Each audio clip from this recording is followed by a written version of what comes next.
to Karl-Heinz LAMBERTZ. I'm sure you all know him as the Prime Minister of the German-speaking community of Belgium and the chair of the Governance Committee, a former member and president of the Social Democrats in the Committee of the Regions, and also head of the Belgian delegation at the Ministerial Conference in Kiev, which will take place soon.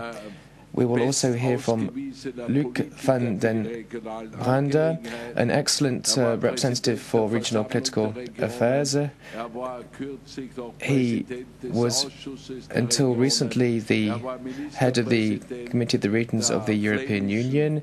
He's also been the Prime Minister of the Flemish region of Flanders in Belgium, and he's also the chairman of the EPP party in the Council of Europe's Parliamentary Assembly, and he's the current chairman of CIVEX, which is one of the most important committees of the Committee of the Regions.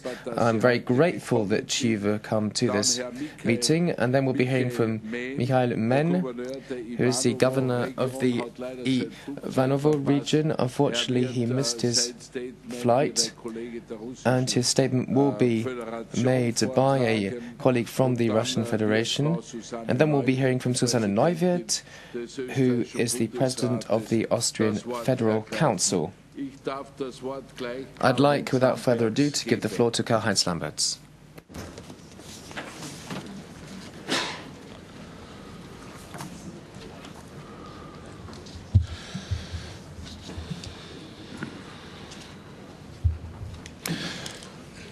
Sehr geehrter Präsident, werte Kolleginnen und President, colleagues,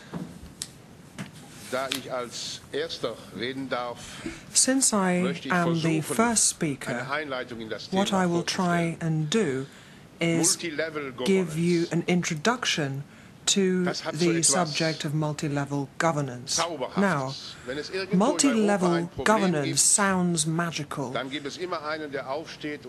If you have a problem in Europe, then you always get someone standing up and saying, that is a problem of multi-level governance, and that is something that we will solve using multi-level governance.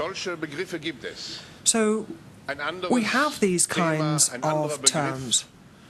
Another concept that we have to contend with is subsidiarity, and frequently we hear that the solution to all problems is subsidiarity. Now, it's not wrong to say that both multi-level governance and subsidiarity are of huge significance, but there is a problem with this idea of them having some kind of magical properties which leads to this kind of illusory thinking. If we have expectations that are too high when it comes to multi-level governance, then we run the risk of all our dreams simply being dashed. And that is why I'm going to try and address two issues in my presentation. First of all, I'm going to try and clear up some of the uncertainty surrounding the terminology. And then I want to talk about the way in which we utilize the concept of multi-level governance in the European Union on the one hand and in the Council of Europe on the other. And I will do my level best to show where there is a degree of complementarity between the two concepts, but it is important that we not simply duplicate our work in both arenas and, in that case, dissipate our efforts. Now, as the term itself would suggest, multi-level governance has something to do with governance. What governance is a res publica. In other words, it is the way in which we shape the common good and the way in which we organize non-state power. So this is a perennial issue. This is a long-standing concept, but governance today is something quite different to what it was in ancient Athens, and certainly it is likely to take a different form in an increasingly globalized world of the future. Now, the term multi-level, I think, is quite easy to grasp. I think it's quite easy if you look at it in terms of different stages which are then connected to one another. Essentially, however, we have three levels: the national level, the regional level, and the local level.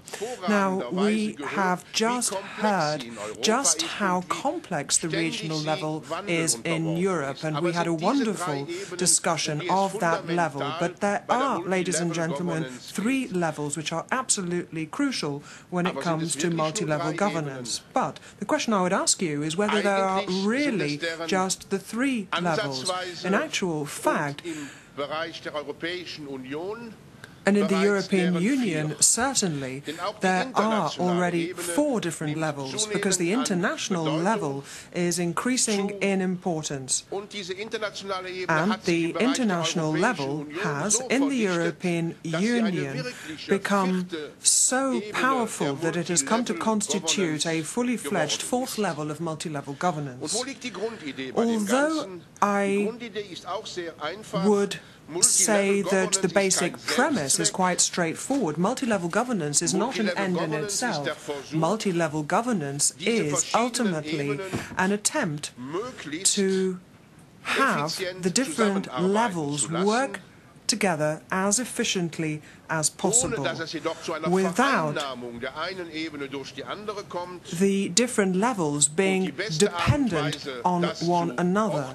And the best way of doing that is obviously to apply the subsidiarity principle. In other words, the principle whereby you do at the lowest possible level what you can best do there, and only do something at a higher level when there is demonstrable added value. Now, the rule may appear straightforward, but we should not delude ourselves that in actual fact, when it comes to implementing it, the situation becomes extremely complicated, because there are such a wide variety of different structures in operation in different states. And so it's difficult to distill what the essence of the concept is. I mean, in much the way as you would distill a good schnapps, you've got to try and look at your final product. So to try, as I say, using this image, to try and distill the essence of what the premises and prerequisites are for successful multi-level governance.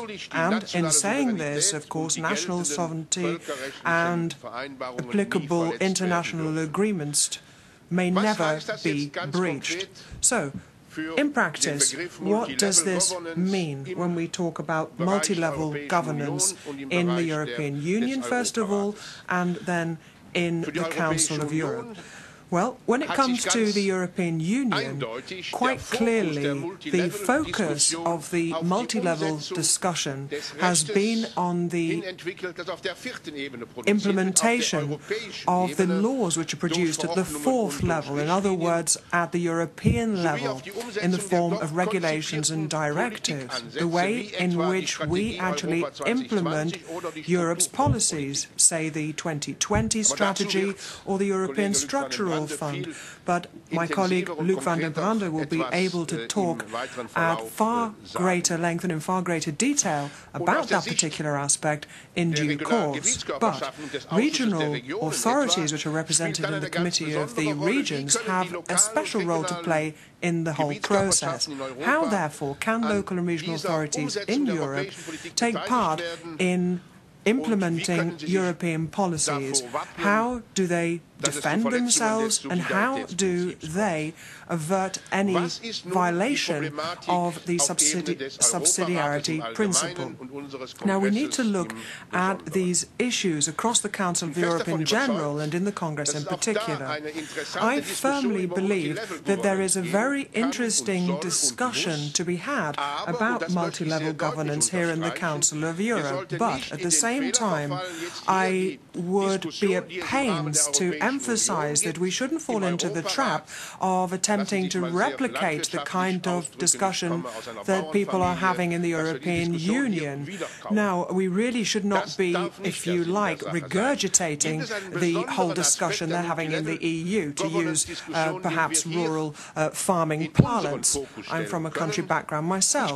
What we need to do, though, is focus closely on this issue. Certainly, however, should be a complementary discussion. We need to talk about the principle of multi-level governance within the individual 47 member states which make up the Council of Europe.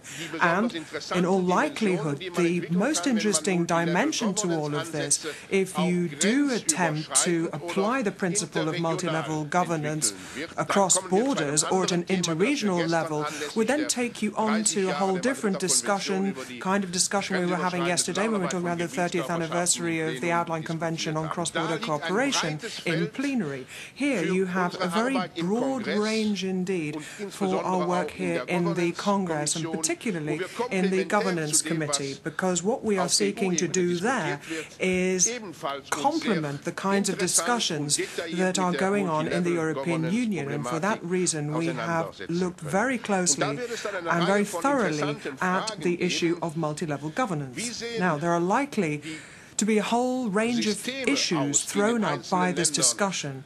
First of all, we need to look at the kind of effect that systems have when state institutions are built at national, regional and local level. Look at where exactly you draw the distinction between the regional and local level. We had a very interesting discussion yesterday on this very subject, because it's not nearly as easy as it would appear at first sight. And as part of this discussion, we need to look at the kinds of elements we can factor in thanks to the leading Council of Europe instruments in this field, such as the European Charter of Local Self-Government, or indeed the reference framework for regional democracy. And the structures that we have can usefully be connected to various issues relating to content. We need to look at those policy areas which are best pursued in cooperation. Ladies and gentlemen, let me round off by saying that multi-level governance is not some kind of a magic formula, but certainly it is a compelling prerequisite for public policy making. It is a possibility to bring Europe closer to ordinary people, and that holds true for the European Union as well as for the Council of Europe. Thank you very much indeed for listening, and I do apologize for exceeding my allotted speaking time by 47 seconds. Thank you very much. Mr. Lambertz was talking about a magic formula or panacea for all ills. And I'd like now to hand over the magic baton to Mr. Van den Brande, please.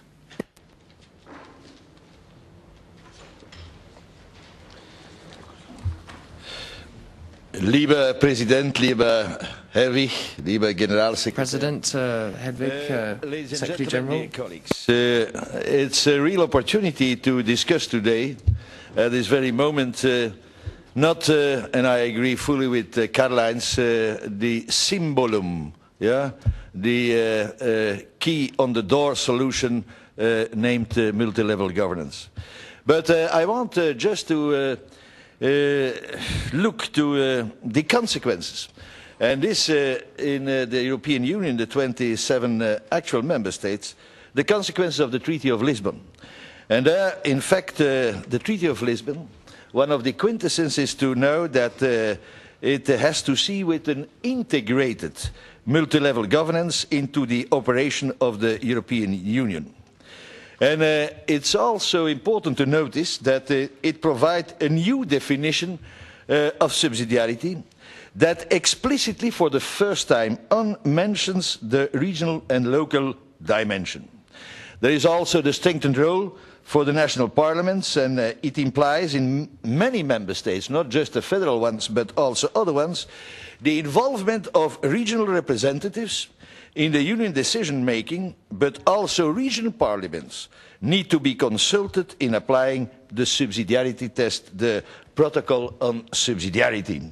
Finally, both the role of the Committee of the Regions and the ESCC has been reinforced, and you know that the Committee of the Regions, in the meantime, by the Treaty of Lisbon, has the right to refer to the Court of Justice in case there is an infringement on the subsidiarity principle. It's always the same problem, that political principles are not easy to be transferred in legislative principles. And it's about subsidiarity, it's about proportionality, it's about multi-level governance as well. But I think that the real reference for the right, I will not say definition, but understanding of multi-level governance is linked to subsidiarity. But there I want to be clear. In my opinion, we have to make the distinction, not the distinction, but the two parts of the same coin, the vertical subsidiarity and the horizontal subsidiarity. And that's the reason why we have to assess that in terms of vertical subsidiarity, we have to speak about local, regional, state union in our case, but the horizontal subsidiarity is about multi-actorship, to involve civil society, to involve all actors in our society, and to make the matrix between the vertical and the horizontal dimension of subsidiarity, we are going the right way. And since the early 1990s, ladies and gentlemen, dear colleagues, people have been questioning how Europe is governed. But it is not a new question.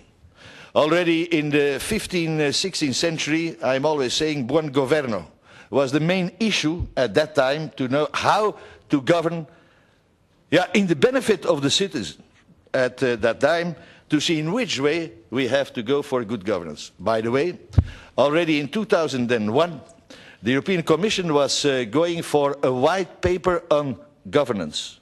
But unfortunately, there was never given any follow-up to this interesting and important white paper. And here I want to go for some approaches in the context of the multi-level governance, a little bit in line with what Karl-Heinz LAMBERTZ was saying, that of course we have to acknowledge the, may I say, difference between, in the framework of multi-level governance, the task to be taken by the Council of Europe on the one hand, and the member states of the Union. As a matter of fact, the Council of Europe is an intergovernmental organization, and so the real challenge is to implement multi-level governance inside the member countries and to see in which way it can enhance and improve good, better governance. The Union being a supranational institution, there we are speaking in terms of multi-level governance to see in which way we may deliver the better or the best governance in, for and by the Union itself. And this is of course an important distinction we have to make, even, I come back later on ways of cooperation between the Committee of the Regions and the Congress in view to go for, may I say, common understanding on multi-level governance. In our white paper on multi-level governance adopted in June 2009, and the following consultation carried out among local and regional authorities, associations and other stakeholders, they contribute all to the debate on European governance in the Union's context. And when I overlook the evolution last months and last years, I see that as well the European Parliament, and I may refer to an important resolution of December 2010, where explicitly is mentioning the principle of multi-level governance as a good governance instrument. The same for the Council, more and more, and also the European Commission. And one good example is the decision of the 5th of October last on cohesion policy. We know all that cohesion policy is about more than 1/3 of the global budget of the Union, where for the first time in Article 5 of the overall regulation is for the first time mentioned not only the principle, important principle on partnership, but the principle, the political principle of multi-level governance as an instrument for better governance. What are or may be some characteristics of multi-level governance? In my white paper, in our white paper in the meantime, the Committee of the Regions defined multi-level governance as coordinated action by the European Union, the Member States and local and regional authorities based on partnership and aimed at drawing up and implementing Union policies. Multi-level governance leads, in fact, to responsibility being shared between the different tiers of government concerned and is underpinned by all sources of democratic legitimacy and the representative nature of the different players involved. And in my view, multi-level governance is not about splitting competences. It is not about Kompetenzabgrenzung. It's about sharing competences. It actually serves the fundamental political objectives of the European Union, and it aims to reinforce Union action in the areas that are at the heart of European citizens' concerns. Multi-level governance in the Union is also, may I say, multi-channeled, being a form of intelligent, smart organization is the best way to co-govern globalization in an increasingly interdependent and network-oriented world.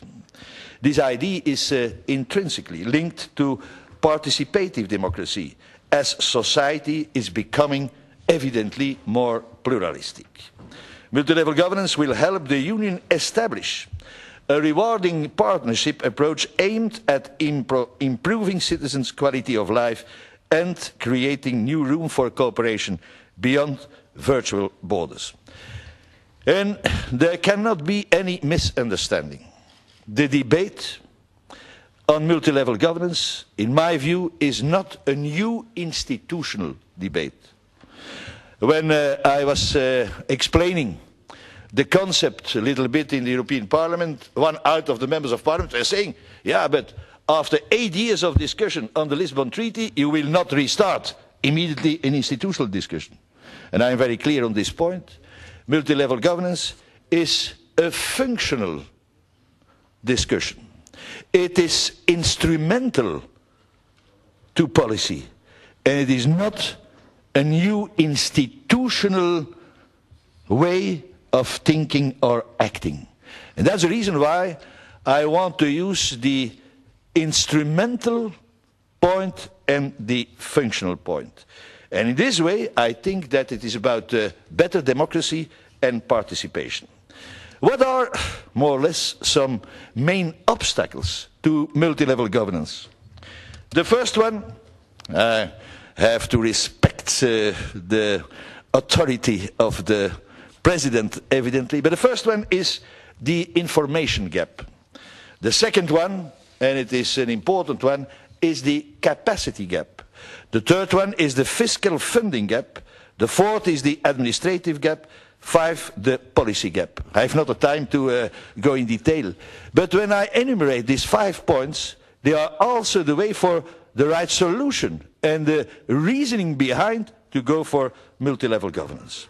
So let's be clear on the point. We have to go for an integrated, instrumental and functional discussion to do what? And that is the point for the Union as a supranational institution to deliver more and better for the citizens. This is the real thing about. What would be the new steps? Very shortly, we are working on a multi-level governance scoreboard, which can be used to monitor on a yearly basis development of multi-level governance within the Union's governance model. Secondly, a proposal to draft a European Charter on multi-level governance. Thirdly, the draft opinion I'm working on building a European culture of multi-level governance, the follow-up of our white paper. There are 3 main things, at least. consolidating the values and principles of this mode of governance within European and national institutional and political frameworks. Secondly, implementing multi-level governance by means of the relevant mechanisms and instruments. And thirdly, ensuring that the various tiers of governance, in particular local and regional authorities, are in a position of financial independence and able to pool resources efficiently. And then even there is, may I say, a great difference between the obligations and the task and the approach between, on the one hand, the Council of Europe and the Congress, and on the other hand, the Union and the Committee of the Regions. I see a lot of possibilities to cooperate, to work on this Charter on multi-level governance, to see in which way, with your experience, we may make it clear that this instrumental and functional approach can serve better the citizens we are working for. So in this way, even there is, may I say, a difference in our responsibility. There is a need for common understanding, and there I propose to go for a working group between the Committee of the Regions and the Congress to see in which way we can work together on this Charter on multi-level governance. Thank you so much. Vielen Dank, Luc. Thank you very much indeed. We've heard from a multi-level governance expert, and he's a very committed regional politician, of course. We were due to hear from the governor of the Ivanovo region, Mr. Mikhail MEN, but unfortunately he couldn't be with us this morning. He'll be joining us this afternoon. Mr. Alexander Gutchikev, the mayor of Ivanovo city and a member of the regional assembly, will be making this speech on behalf of Mikhail MEN, which we're going to listen to now. So can I please give you the floor and ask you to be as short as possible? We don't have all that much time left. Thank you. Please, you have the floor. President, ladies and gentlemen, now I'm going to refer to two issues in my intervention. The first is the relationship between the Federal Center and Ivanovo region with the different partners in our region, neighboring regions, the Golden Ring of Moscow, which covers historical sites in the Moscow region, Vladimir, Kostroma and Yaroslav. And the second issue is the need to provide information and to be open when it comes to regional and municipal governance, its bodies and structures at all levels, with business, civil society and individual citizens. Ivanovo is situated close to the federal capital, and this presents great opportunities for us, but also presents certain challenges. Moscow plays an important role in the economic development of Ivanovo when it comes to the development of construction, banking, retail and transport. Moscow is a huge market for our textile production, which has been famous in Russia since Soviet times.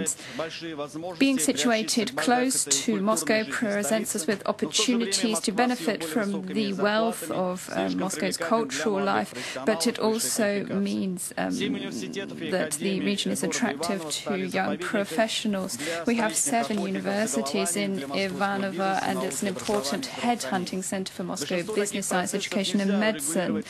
Now, most of the processes cannot be regulated by a centralized approach, and the Ivanovo regional city authorities have had to build up a multi-level approach for interaction with the government of Moscow and with the Moscow Administrative District, and the Ivanovo municipalities are in permanent contact at executive and legislative level. The cooperation between the trade and industry chambers, local and business associations and other chambers, particularly when it comes to civil society, have led to the organization of different events and direct contacts between businesses, science and education establishments. There are 2 areas in which the Ivanovo region is developing really good examples of cooperation. This is tourism and logistics. characteristics. Now, Ivanovo is an attractive tourist region, the small town of Plios on the Volga, which has a very rich heritage and is a beautiful natural site which has inspired 5 generations of Russian landscape painters. We are working together with neighbouring regions to promote business and cultural projects in our region. This includes the annual Linen Fashion Festival, which is headed by the Russian fashion designer Slava Zaitsev. We also have an interregional business forum called the Golden Ring and an international cinema festival called Mira, which is dedicated to Andrei Tarkovsky. We are working to strengthen the domestic and international reputation of Ivanovo as a tourist attraction, to encourage more Russian and foreign tourists to the area, so alongside other historical cities in the Golden Ring, which include Vladimir, Suzdal, Kostroma and Yaroslav. Now, Ivanovo's location means that we're cooperating to work to develop our road and railway links. We're also working to modernize Ivanovo Airport. We have regular connections with Moscow and St. Petersburg, and we are hoping to become a reserve hub for the growing air traffic via Moscow. Now, we are aware of the need to report our achievements, to use media. We need to have the support of the community, but we can only be supported if people are informed of our activities. We have a television program which informs about the activities, the prosperity of Plios, which I mentioned just now, and we are also working in other ways to promote links between the community and local and regional authorities. Now, for a year now, I have been an active member of 2 communities, both the real community in Ivanovo, but I'm also subscribed to Twitter. Now, I have to admit that I opened my account in 2010. I was simply following the example of our president, Dmitry Medvedev, but now I'm a real fan of social networks and believe that they can promote at individual level the interaction with the local community. I support the development of e-government, and we in Ivanovo are working on programs in this sphere. I follow 14 different Twitter feeds. These are feeds from Europe, Russian feeds from local and regional authorities, but also those tweets of ordinary citizens. The main concerns of citizens tweeting relate to problems relating to living in communal facilities in Russia. And we are working to become more objective in our assessment of the problems which affect local and regional authorities and energy companies and so on. We have established a model for resolving conflicts in this sphere. We have put together an electronic portal for resolving these issues. Now, this is extremely important for us because young people are particularly making use of this e-portal, and they are involved in lots of projects. And this is particularly important looking forward to 2014, where Ivanovo will be the youth cultural capital of Europe. So, President, ladies and gentlemen, I'd like to thank you for the opportunity to speak. And I'd like to say that the head of our delegation, Ms. Orlova, is available to speak to us about further developments in the Russian Federation. Thank you.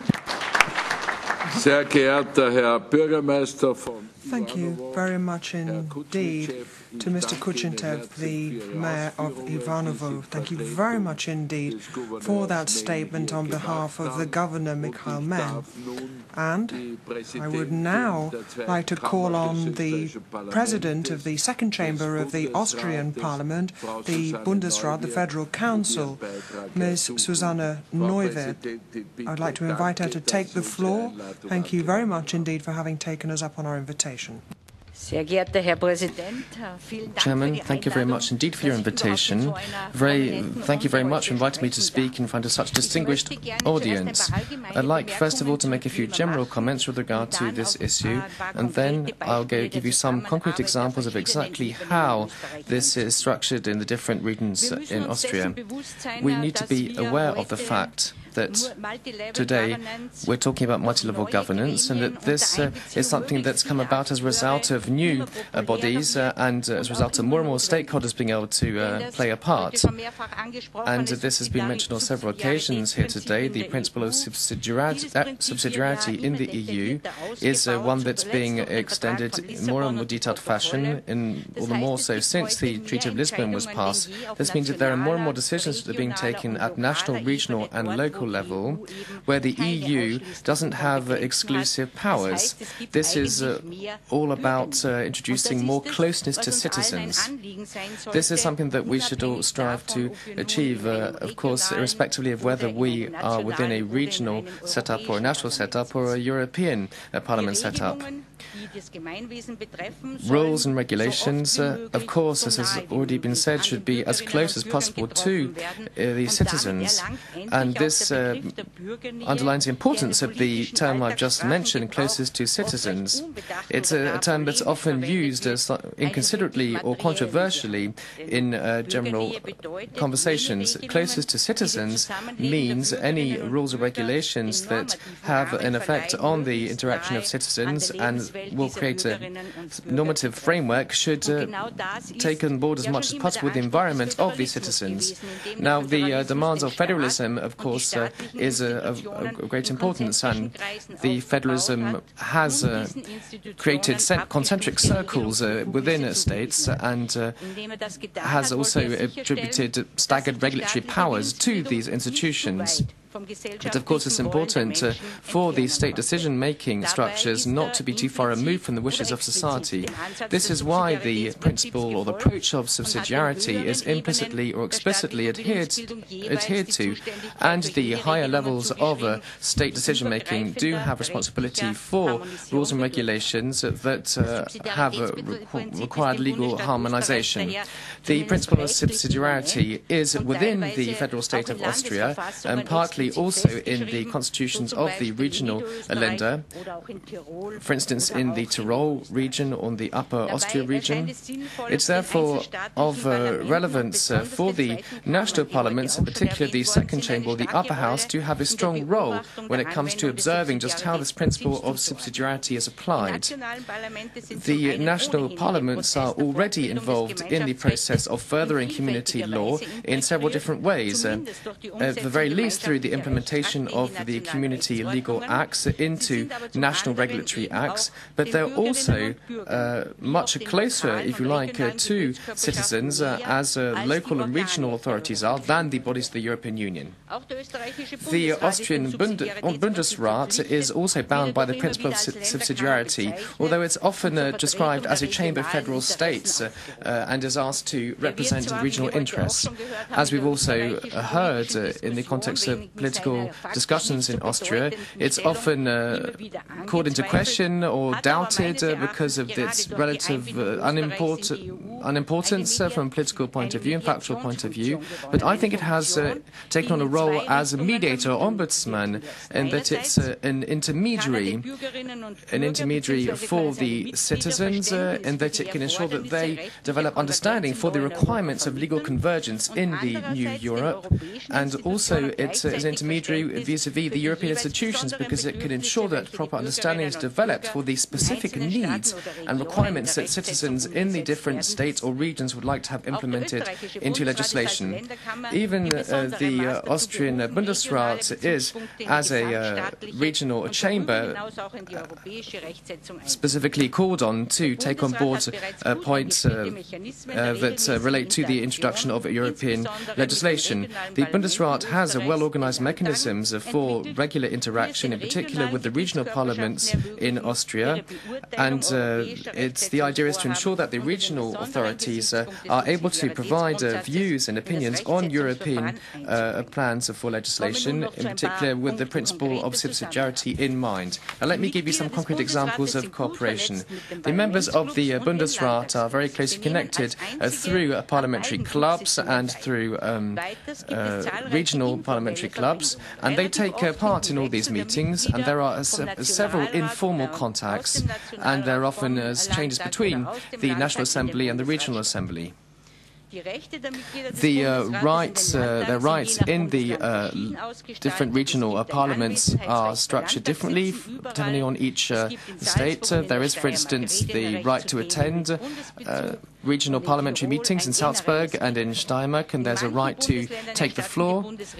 In some federal states, the parliaments provide activity reports, for instance, in the state of Vorarlberg or Upper Austria or Salzburg. The rules of procedure of the Bundesrat allows members of the Bundesrat also to act in favour of federal states. This means that federal councillors of one given state can require a debate to be held, for instance, on the appointment of a governor. They can also introduce motions and requests, although this is not specifically mentioned in the rules of procedure, but what has to be respected here for this to be possible is for three parties to present a motion or a request for it to then be debated. And this has often been used, for instance, by the region of Vorarlberg. A regional parliament can be dissolved by the federal president only with the approval of the Bundesrat. In the past years, more and more measures have been taken to encourage cooperation between the Bundesrat and regional parliaments. And for instance, regional parliaments are given information on the agendas and parliamentary documents of the Bundesrat and do have the opportunity to take a position on the different matters discussed. The meetings of the Bundesrat since 1994 are held 2 weeks after the corresponding meetings of the National Assembly, so that the regional states can have sufficient time to check the decisions and ensure that they are indeed satisfactory. The President of the Bundesrat regularly takes part in the meetings of the Conference of the Regional Parliament Presidents to become aware of what is being discussed and to share experiences. Agendas of meetings of the EU Committee are always sent to the regional parliaments, and representatives of the Länder often take part in the meetings of the committee. The law to implement the Lisbon Treaty has taken everything one step further. The Bundesrat now has a duty to inform the regional parliaments of all draft regulatory acts in the context of the EU. And if the Bundesrat has a reasoned opinion with regard to the compatibility of the bill in question with the subsidiarity principle, then it has to mention the positions of the regional parliaments and also inform the regional parliaments of such decisions. For some years, documents have been sent to the sent by the Committee of the Austrian Parliament to the regional parliaments, and also to ensure that including the preliminary analyses that are made of the different legal documents and acts in the context of the subsidiarity principle. With if we look at the Austrian Union of Municipalities and Towns, there are very good and cordial relations. They are able to send representatives to the meetings of the committees of the Bundesrat to represent their points of view, and the president of the Bundesrat are also able to take part in the meetings of the Union of Towns and Municipalities. Let me come to the end of my speech. As you can see, the Bundesrat has structured things at several different levels, at European level and at regional and local level, to ensure that there is such a function of intermediary. And of course, this is gaining more and more importance through its role as a federal body that's very closely connected to its regional states. It, of course, can make a very important contribution to mutual understanding and to expressing different interests. Thank you for your attention. Frau Präsidentin, ich danke Ihnen. Madam, thank you very much indeed for your very informative contribution We will now move on to the debate, and I might call on Ms. Oliver, who is the Congress's Vice President, to speak. Mrs. Oliver. Thank you very much, President, Mr. Van Star, colleagues, friends. Now, it's true. Today we're looking at what I would call the key issue of multi-level governance. Now, of course, an issue such as this is extremely important for such a large state as the Russian Federation.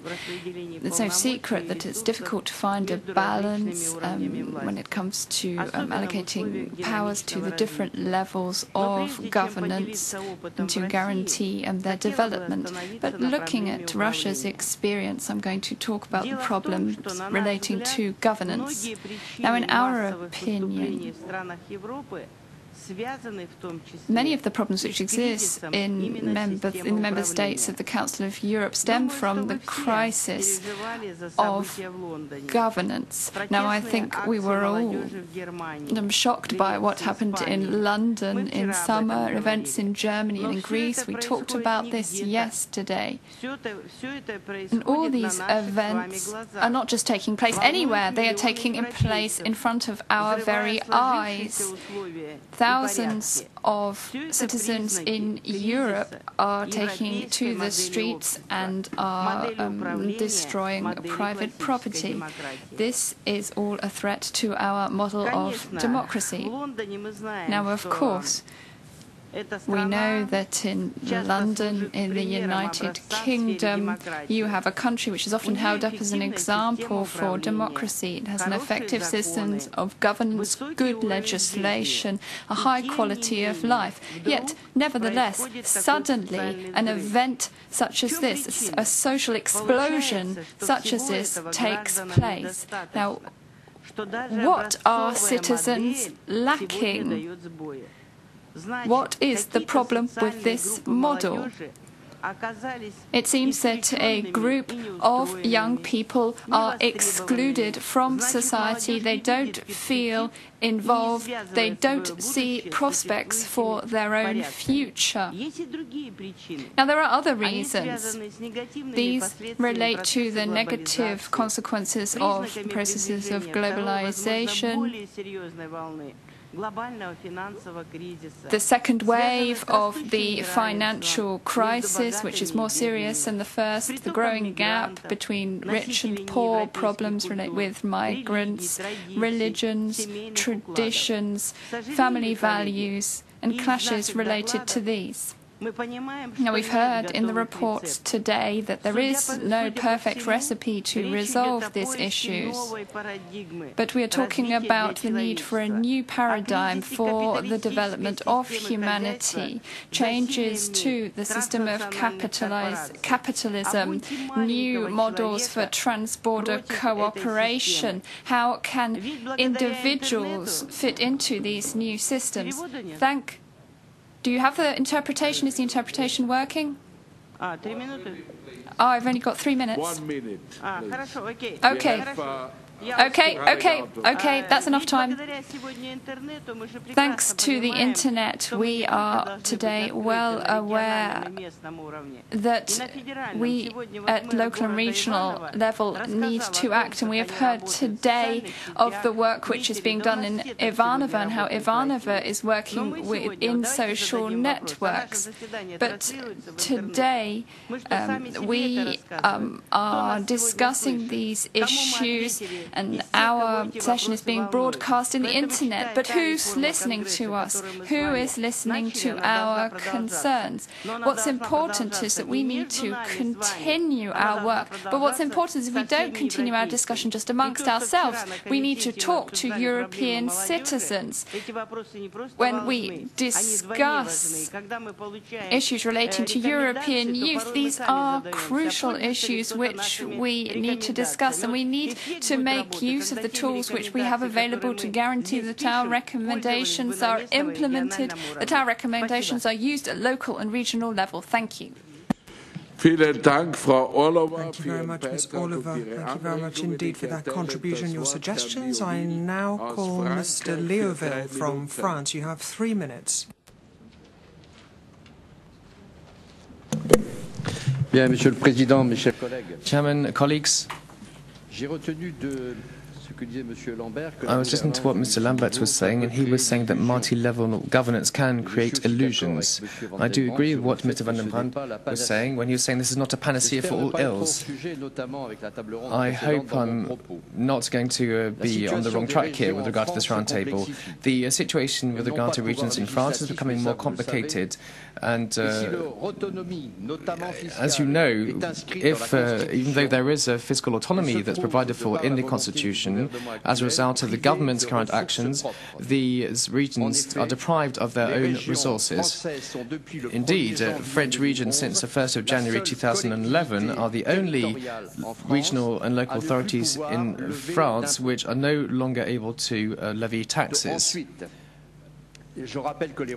I'd also like to remind you that resources are voted on by the national parliament, and the national parliament decides on how they are allocated. So far as multi-level governance is concerned, let me remind you that in France, of course, we have communes, departments and regions. And if the situation doesn't change, the plans are for elected representatives to be elected at a local level and to sit in the departmental assembly and the regional assembly. Subsidiarity between both tiers has not yet been fully completed. I'm not all that sure whether our citizens are fully familiar with this mix and separation of responsibilities. We have a great deal of expectations with regard to the monitoring that's been carried out in France so that the debate can continue. Thank you very much. Thank you very much indeed, sir, for that contribution. I now call Ms. Hilber from Switzerland. Thank you very much, President, ladies and gentlemen. I should like to thank all the speakers for their energetic contributions to this important subject. I'm from Switzerland, just to put myself in some kind of context, and I listened to what Mr. Lambertz and Mr. Van den Brande had to say, and I can assure you that I encounter this in my daily life in Switzerland because we have federalism, but we also have very clear structures. Nevertheless, multi-level governance remains a perennial source of concern. Now, you talked about extending multi-level governance. Now, there are, of course, certain basic criteria that have to be met if we are to breathe life into the concept of subsidiarity. Now, in Switzerland, we have a situation whereby each tier of government is sovereign over tax matters.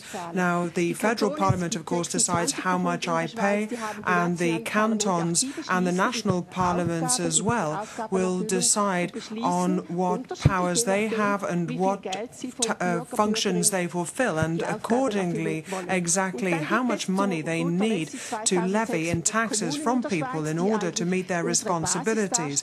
Now, the cantons in Switzerland are essentially the grassroots tier of government, and each of our municipalities or local authority can determine exactly how much money they need to raise in taxes from ordinary people to carry out their responsibilities. So some of my taxes go to the national level, some to my canton, and some to my local authority. So I think that that is the prerequisite for each level of governance being genuinely independent.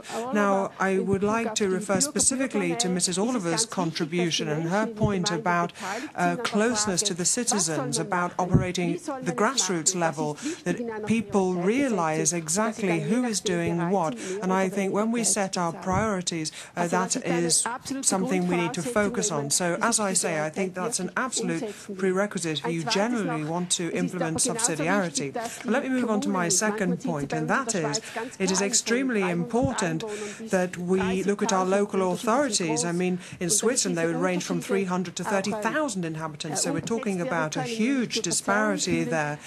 We might lead to distortions if we had a system, but we've got a horizontal financial equalization system. We've got 80, for example, in my own canton, and they therefore would share their powers horizontally so that subsidiarity can genuinely be implemented. This is obviously the way we do things. I'm not saying it's perfect. We still have a lot of stubborn problems. I'm not going to pretend it's otherwise, but certainly division of powers, division of competences and financial competences, I think, are the best way of ensuring that each level is accountable and that we can get through the crisis. It's not possible to have subsidiarity if another tier of government is deciding on all financial matters. Thank you very much indeed.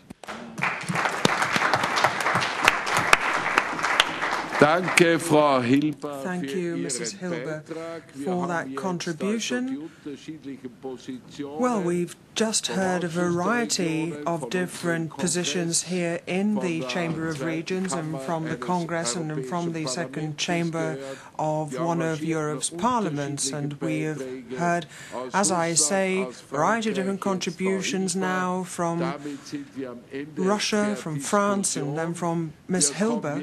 That brings us to the end of this discussion. Obviously, we will want to go into greater depth in this issue.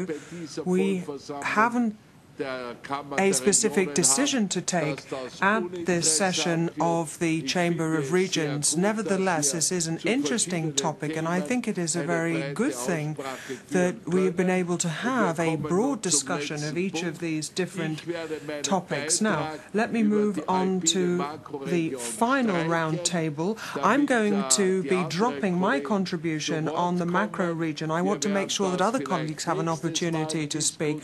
Possibly this is something we will revisit next time round, but I would now like to call Mr. Venino, who is from the Directorate General for Regional Policy in the European Commission, and I would ask him, therefore, now to make his statement on the macro-region institution and specifically on the macro-regional strategy in the current state.